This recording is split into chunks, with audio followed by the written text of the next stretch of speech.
তো চলো আজকে বানাবো হচ্ছে মেথি পরোটা। দেখো মেথি শাকগুলো ভালো করে বেছে ধুয়ে কুচকুচ করে কেটে নিয়েছি।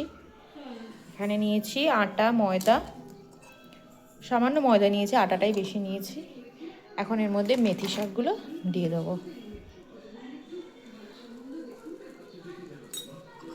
সবটা বোধহয় আমার লাগবে না, অনেকটা শাক আছে। তাই বলে আমি একটু নেবো, পরে নিও, দাঁড়াও পরে নিও, দাঁড়াও আমি আগে বলে নিই। এবারে দিয়ে দিচ্ছি এর মধ্যে আদা বাটা। হাত দিয়ে কাটছি, নিতে পারছো না তুমি?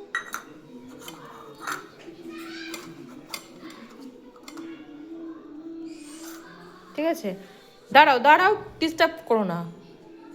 আচ্ছা, আদা বাটা নিয়েছি, এর মধ্যে নিয়ে নিচ্ছি অল্প একটু ধনে পাতা। এবারে নেব হচ্ছে একটু নুন,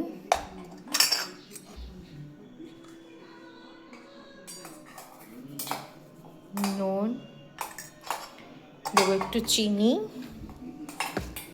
চিনি। ধরো মেথি পাতাটা একটু তিতকুটে ভাব থাকে, তো তাই নুন চিনি এগুলো একটু মোটামুটি একটু দিতে হবে। এবারে দিয়ে দেবো ধনের গুঁড়ো,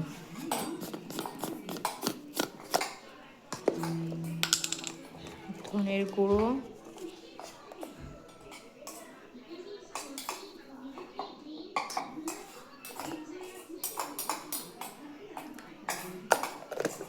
এবারে দেবো টক দই।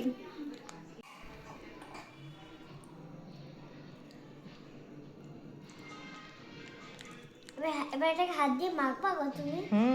এবার এটা হাত দিয়ে মাখবো। ধরো প্যাকেটটা ভালো করে কাচিয়ে দিয়ে নি। এখন এটা ভালো করে মাখিয়ে নেব।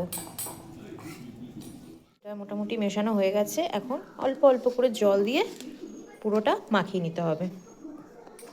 হলুদটা দিতেও একদম ভুলে গেছি, দেখো এখন একটুখানি সামান্য একটু হলুদ তোমরা দিয়ে দেবে, প্রথমেই দিতে হতো, এটা একদম ভুলে গেছি।